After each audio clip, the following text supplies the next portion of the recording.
Sesungguhnya, awal agama itu adalah ma'rifatullah.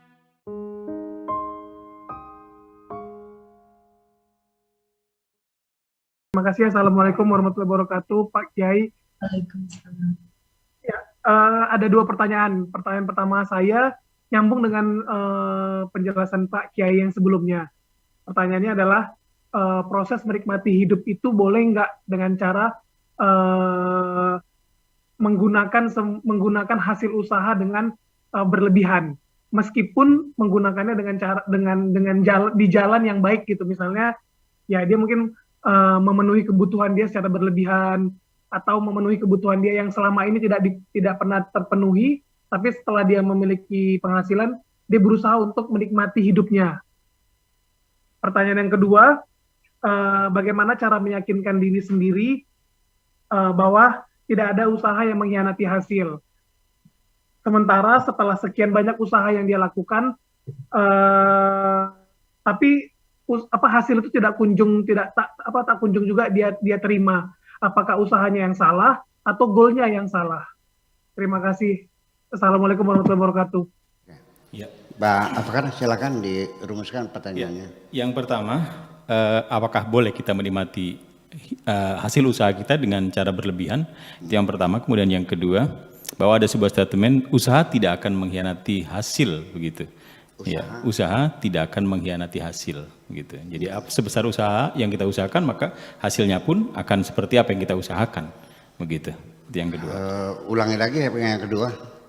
Menikmati hidup kedua. dengan hasil usaha kita dengan berlebihan, begitu. Ya.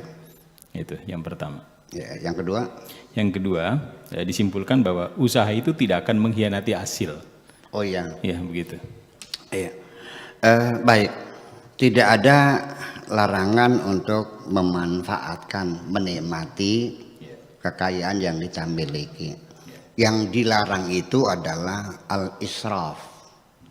Ya, Tuhan memerintahkan kulu washrabu. Silakan makan sesuka-suka kamu. Washrabu, silakan minum sesuka-suka kamu. Tetapi yang ketiga, wala tusrifu, jangan berlebih-lebihan. Ini karena kalau berlebih-lebihan itu kepada menghamburkan, berfoya-foya, itu terlarang. Dan hati nurani kita juga tidak nyaman ya melihat orang menghambur-hamburkan kekayaan. Tetapi memanfaatkan kenikmatan secara optimal, ya silakan memang itu. Kalau memang Anda punya uang cukup untuk beli minyak wangi buat istri merek Channel, ya paling harganya 4.500.000 lah. Ya. Ya. Iya.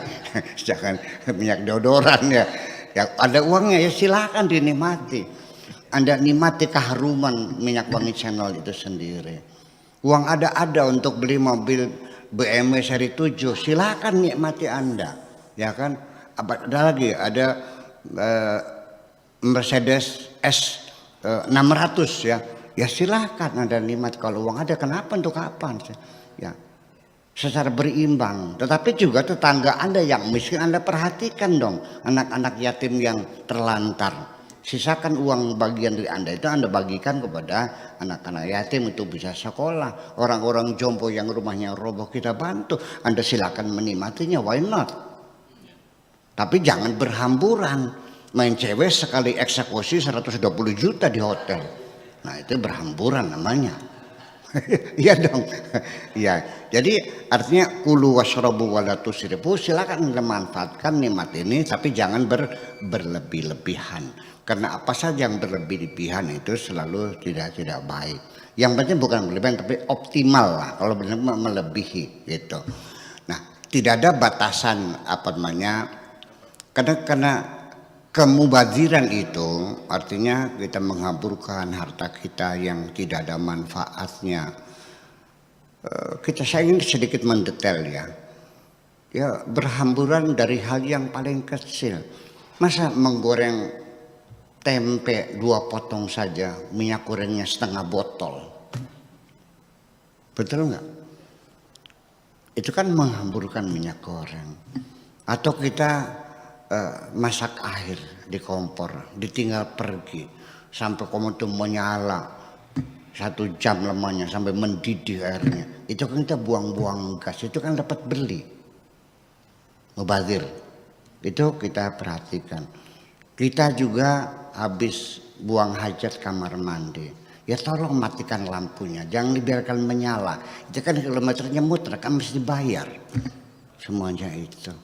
Ya, lampu depan rumah yang gak usah yang 100 watt dong, yang 5 watt juga cukup hanya untuk membantu orang lewat supaya jangan kesandung. Kamar tidur kita juga jangan pakai lampu yang terang benderang, ya lampu yang redup saja lah, yang 2,5 watt ya kan gitu. Toh kita tidur kok. Iya, dan juga kita lebih mesra dalam keadaan redup-redup itu kan daripada terang benderang. Ya, semacam itu dari penghematan dari hal yang sekecil-kecilnya. Ya, baju juga jangan sampai sekali pakai cuci, ya kan bisa 2 kali. Ya artinya kita ganti baju kan sore. Ya kan gitu, jangan pagi ganti, siang ganti, sore ganti, malam ganti, ngapain kan sabun kan juga beli. Ya semacam itu. Jadi dari penghematan semacam itu sama dengan separuh penghasilan kita.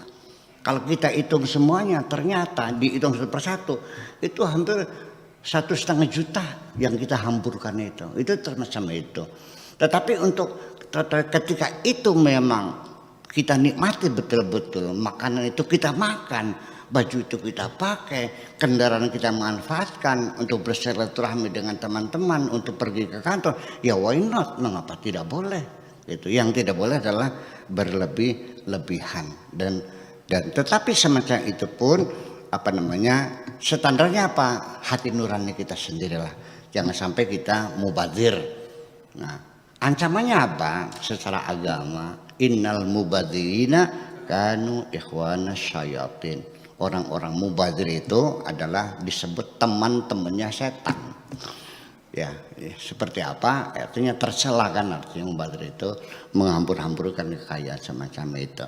Jadi artinya bahwa silakan Anda nikmatinya, tapi juga didukung dengan kedermawanan sehingga layak Anda menikmatinya.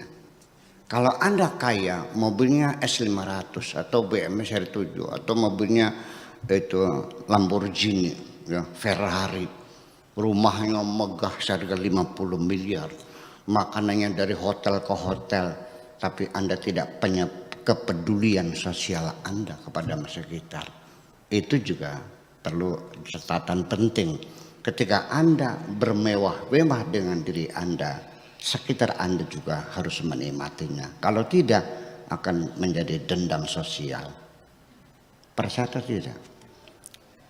Nah, ketika kita ingin bikin rumah yang mewah, silahkan bikin, boleh dinikmatinya. Tetapi tolong jangan dibangun rumah mewah 50 miliar di tengah-tengah rumah-rumah kumuh masyarakat. Akan menyakitkan hati orang. Secara sosiologisnya. Anda silakan kondangan hajatan kepada teman yang sedang punya pesta perkawinan. Tetapi yang undang itu orang miskin. Ya tolong perhiasan Anda jangan berlebih-lebihan. Gelang keroncongnya jangan sampai sikut. Ya kan gitu. Nggak usah pakai berlian yang 15 karat. Nanti banyak orang miskin yang menangis melihat Anda memakai perhiasan yang berlebihan itu. Ya, tapi ketika Anda diundang oleh seorang presiden, seorang menteri, ya silakan pakailah perhiasan yang layak, yang patut sesuai dengan status tuan rumahnya. Jadi artinya bahwa menikmati sesuatu juga ada pertimbangan-pertimbangan sosiologis yang sekiranya tidak menyakiti hati orang. Terima kasih, gitu aja. Satu diksi lagi dulu tentang usaha yang tidak mengkhianati hasil usaha. Ya begini saja, kita berpikir positive thinking saja. Bahwa apapun yang kita lakukan dalam berlogika, bahwa apapun konklusi yang akan kita ambil nanti, itu adalah kita akan melihat premis-premis yang kita bangun. Kemudian setiap premis itu sendiri kita uji kebenarannya dengan beberapa kaidah-kaidah ilmu logika yang diajarkan oleh Aristoteles. Ya, ada kelemahan-kelemahan setiap premis itu. Kalau ini semuanya sudah benar, maka dapat kita pastikan konklusinya pasti benar. Kita juga berusaha kalau langkah-langkahnya sesuai dengan keilmuan prosedurnya, dari mulai surat perizinannya, surat gangguan, izin siupnya, segala macam, NPWP-nya semuanya kita penuhi. Ya kan begitu. Manajemen pabriknya seperti ini, semuanya jelas. Maka kita akan yakin bahwa akan menghasilkan hasil seperti ini. Dan ini bukan tebak-tebakan, tapi ini adalah prediksi-prediksi berdasarkan standar ilmu pengetahuan, ilmu manajemen, ilmu keuangan, ilmu ekonomi, perbankan dan sebagainya. Itu kita akan mengatakan hasilnya akan seperti ini. Akan tetapi dari sisi akidah umat beragama, kita tidak bisa menentukan hasil secara pasti. Karena di tengah perjalanan ada force major, ya ada force major, ada gangguan alam, ada bencana alam, ada kebakaran, ada penipuan, ada ini. Ini juga semuanya banyak. Jadi artinya semakin kita mempersiapkan diri melakukan langkah-langkah antisipasi, kita mengandai, berhipotesa, kalau terjadi demikian, kita harus mengatasinya demikian. Kalau terjadi demikian, mengatasi demikian. Artinya kita mengantisipasi dengan prediksi kita yang kita bangun untuk mengurangi kemungkinan akan gagalnya tujuan kita. Tetapi tidak ada satu kepastian. Makanya dalam agama Islam, wa idza azamta fatawakkal 'ala Allah. Apabila sudah rampung, sudah tekad bulat, sudah melangkah, ya di penghujungnya kau serahkan semuanya kepada Tuhan yang menentukan. Karena bagaimanapun juga kita tidak tahu. Anda Pak Afkar, apa Anda yakin besok masih hidup? Apakah Anda yakin apa yang terjadi atas diri Anda? La tadri nafsum mada taksibu ghadan wa ma tadri nafsum bi ayyi ardin tamut.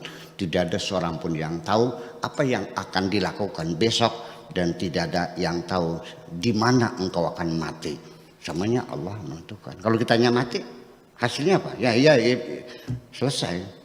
Macam itu. Jadi artinya, nah, kenapa sih perlu tawakal? Di sini artinya kita sudah berusaha, hasil kita serahkan kepada Tuhan. Dengan tawakal ini bukan berarti kita menjadi nihilisme, menjadi fatalisme, tidak. Justru tawakal itu menghindari kita dari frustrasi, keputusasaan ketika menghadapi kegagalan. Aku yang merencanakan, tapi Tuhan yang menentukan. Sehingga dengan kembali kepada rasa syukur itu, dengan tawakal itu, kalaupun kita berhasil, kita bersyukur, kita mendapat anugerah Allah. Kalau kita berhasil, kita bersabar pada kesempatan lain. Dan jangan pernah mengatakan gagal. Katakanlah keberhasilan yang tertunda. Mungkin tahun depan saya akan berhasil. Yang penting jangan ada putus asa dalam melakukan apapun juga. Kita berharap sepenuhnya bahwa Allah punya kemampuan untuk mengatakan kun fayakun. Tetapi itu pun persyaratannya yaitu langkah-langkah awal. Premis-premis yang kita susun ini sesuai dengan prosedur logika. Ya, langkah-langkah bisnis semuanya juga sesuai dengan prosedur ilmu bisnis, sehingga nanti apa yang hasil kita capai. Tetapi nanti harus kita ketahui Pak Afkar, bahwa keberhasilan yang kita harapkan jangan berharap 100%. Selama di dunia ini tidak ada keberhasilan yang kita capai 100%. Yang 100% hanya milik Allah Subhanahu wa taala. Makasih.